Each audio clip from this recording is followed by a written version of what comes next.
Sa mga bago pa lamang sa aking channel, subscribe, like, and comment. Charlie Pinto from Bigan City, Ilocos Sur. Salamat po, Agyamanak!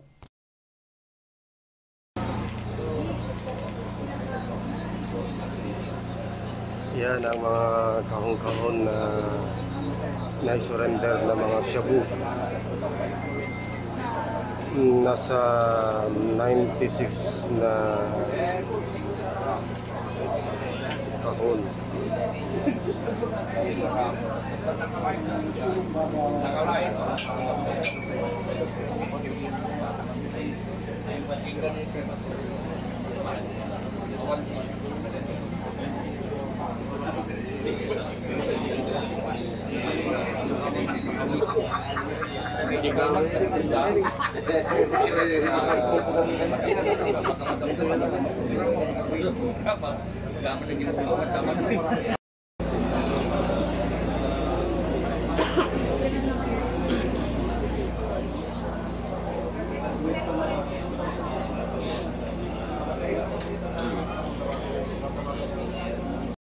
Oo, dahil di kalman, tama may isa, hindi namin santo, samantalo mga 94 or 95 ba? Hindi malilaw. 95 kilos madamdam mapapuuranin sa crematorium. Kaya nadapin na inayon nga nagabot di San Fernando or the parts of Region 1. Isara ako dyan ng mapuran. Ay, pampabinsanan lokal amin dito yan. Talaga decided case ba? Decided case ni Corten mapaling i-dispose. Mano amin balor na dito yun, sir? No, JDDB value nga 6.6 million agad ba? Mga 600, more or less 20 million. Pesos, oo. Okay. Bukal na tayo, orita lang ako gobernador rin? Gobernador, orita lang yan. Then after that, mag-proceed di programa. As usual, i-request me, bawat pakete, bawat bloke, matesting, ma-weigh, the inventory. It must be in conformity with the weight di kada bloke at the reference to na kada bloke, then is a activity crematorium. So everything is properly accounted.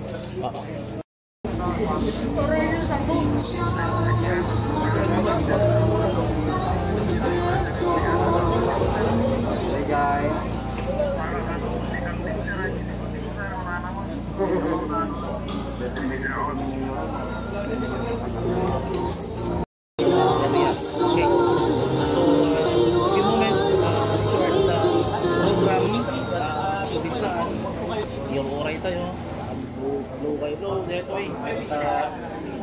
Dito may isa katakit, hindi katakilala nga kasama ko po din siya tayo kung hindi siya po.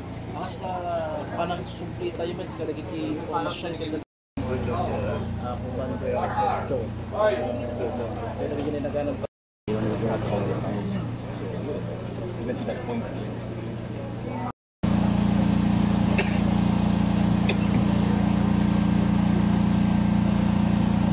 formally begin, may I request everyone to please all rise. 385,770.208 pesos will be destroyed through incineration. This is to ensure the public that these seized, confiscated, and surrendered drugs are never recycled or returned to the streets. This is in compliance with the guidelines set on the custody and disposition of seized dangerous drugs under Section 21, Article 2 of Republic Act 9165 or the Comprehensive Dangerous Drugs Act of 2002 and Dangerous Drugs Board Regulation Number 1, Series of 2002. These confiscated drugs came from the recovery of our honest citizens or the fishermen in Ilocos Sur and from the various courts in the Ilocos region which has completed and resolved their cases. Sa mga bago pa lamang sa aking channel, subscribe, like, and comment. Charlie Pinto from Bigan City, Ilocos Sur. Salamat po, Agyamanak! Law Enforcement Cluster is now strengthening our various programs together with our very active local government units such as the Provincial Government of Ilocos Sur to deter the entry of these drugs to our communities. It is of great pride and moral booster by both the law enforcement side and the judiciary system of this region that these illegal products are not out in there destroying lives. It is good to know our streets are not decayed by such malignant societal cancer. Senior General Evangelista, katuan naman, dito opisyalis na, dito probinsya tayo ni Colonel Darnell Dolnuan. Dito kakatwa tayo, ako di Huntang Provinsyal. At ito ni Bukal Mildred Elaido, ti San Esteban. Bukal Gina Cordero, ti Narbacan. Bukal Efren Rafanan, iti Pantay. I would like to commend again the 12 fishermen from San Juan, Santa Maria, and Magsingal, who demonstrated remarkable courage and integrity by voluntarily surrendering packs of shabu they found in our territorial waters. Their actions are a powerful testament to the spirit of community and the values that we hold dearly. I would like to inform everyone na dito'y Ilocosur Apo, all Ilocosur yan, kaya't adda panagkay-kaysa tayo as one Ilocosur, panagtitindulong, pinagsisimnakit. Kaya dito ko nga po nga dangerous drugs, handline ko nga dito'y kabaybayan, nudikit dito'y pa'y connecti ili tayo apo. Nung kasaro, tinaramid di iti fishermen di bye-bye, kasi tao namin tikit daw tayo, dito'y connecti lugar tayo. Ta i-safeguard tayo dito'y para kadite anak tayo. Dito ako, haan na kabaylan ti PDEA, when PNP. Kabaylan da, iti panagkeke sa katulong tayo ako. So tulungan tayo isuda for the sake of our children. The surrender of these dangerous substances is a crucial step in our relentless fight against illegal drugs. It sends a strong message that we, as a province, will not tolerate the presence of these harmful substances in our province. Nayuna man de po, amoyo po, aside from the agisaray, yung pangpalan mo de iyar,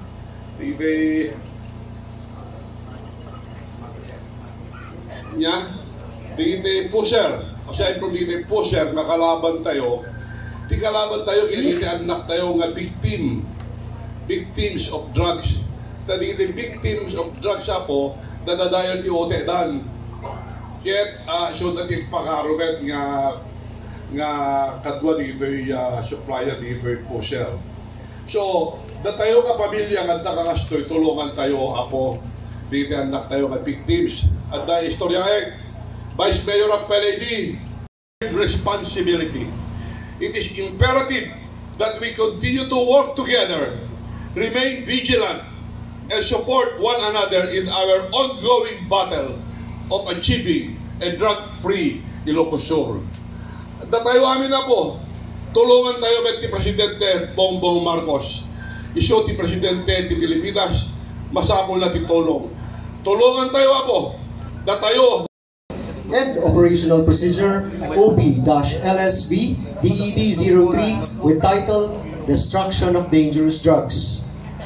For us to be guided in the proper procedure in the destruction of the drugs, I will be guiding you today with the processes that will be undertaken. The dangerous drugs to be destroyed today are those that were recovered and were turned over by our courts. For the dangerous drugs turned over by our courts, all of which are covered by court orders for destruction issued by various regional trial courts in Region 1. As to the bulk of dangerous drugs recovered, since no personalities were arrested and no cases were filed, no court order for its destruction is required. The guidelines provide that in cases of seizure, where no person is apprehended and no criminal case is filed, the PDEA, through the Director General, may order the immediate destruction or burning or disposal of seized dangerous drugs. Today, all of these dangerous drugs recovered or surrendered by our fisher folks from the different municipalities in Ilocos Sur are all covered with an order of destruction secured from the Director General of the Philippine Drug Enforcement Agency. As you can all see, all pieces of evidence are properly packed, sealed, and with corresponding markings. The destruction process will commence by taking photographs of the pieces of evidence to be destroyed for documentation purposes.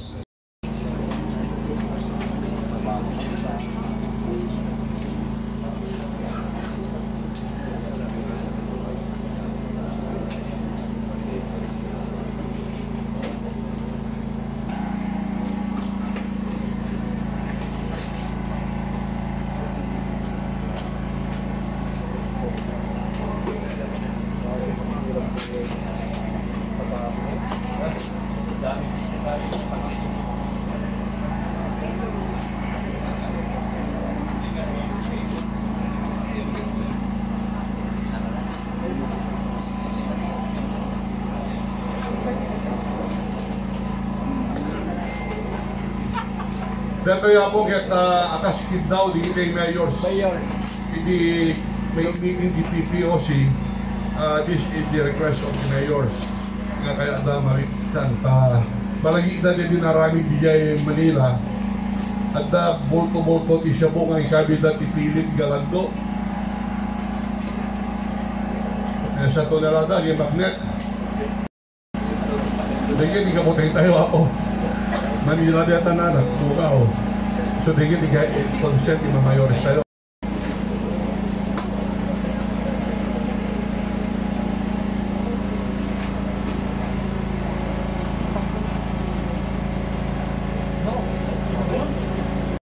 The blue appearance is indicative of the positive result, which means that the confiscated dangerous drugs is indeed methamphetamine hydrochloride or shabu.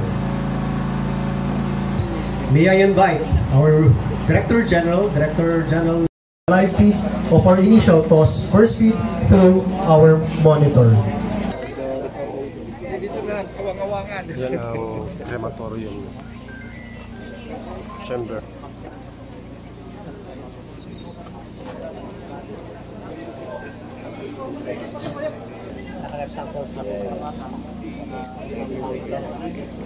Moment, may I request everyone to please take your seat as we wait the loading of the remaining dangerous drugs to the chamber.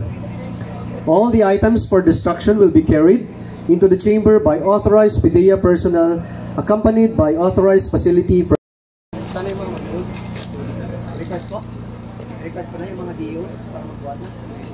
we request our drug and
Unfortunately, may limitation po yung...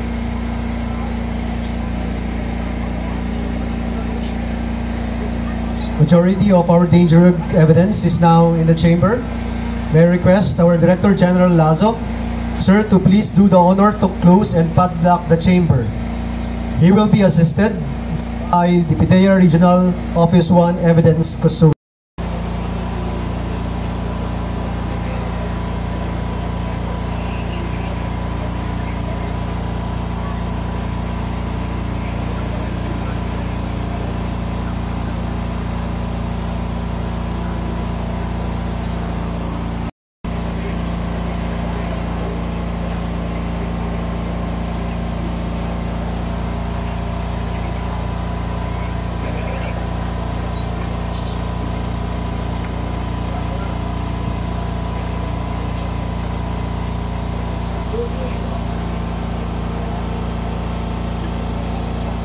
So at this point, the chamber cannot be opened until the duct's destruction is complete.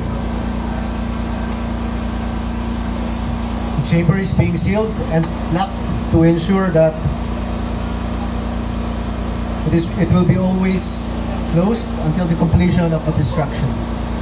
While we are waiting for the completion of the process, may we request our witnesses to sign the certificates of destruction, which will serve as our proof that these dangerous drugs were all destroyed today, July 8, 2024 at Angels Crematorium Public Cemetery.